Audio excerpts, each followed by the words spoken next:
Hello everyone! Mabuhay! Ako si Marian Fernandez at ngayon ay ipapakita ko sa inyo ang kutsilyo at ang tamang paggawa nito. At tuturo ko sa inyo kung alin ang iba't ibang parte ng kutsilyo. Ito ang kutsilyo na hawak ko. Ang tawag dito sa dulo nito ay ang point. Ito ay mabilis. Kaya mag-iingat tayo kapag ito yung ating hinahawakan. At ito naman ay tip. Ang tip naman nito ay matalim. Kaya mag-iingat din tayo. Ito naman ang edge. At ito naman ang spine. At ito naman ang heel.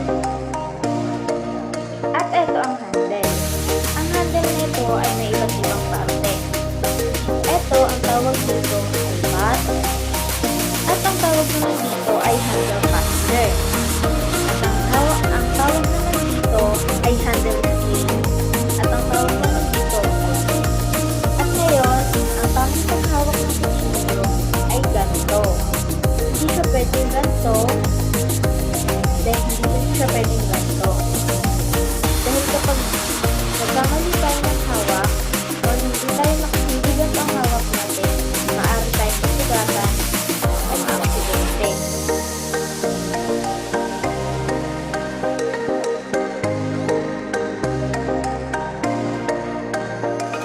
At ngayon, isusubukan natin ang ating kutsilyo.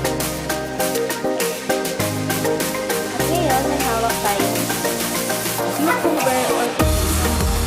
Ngayon, i-test natin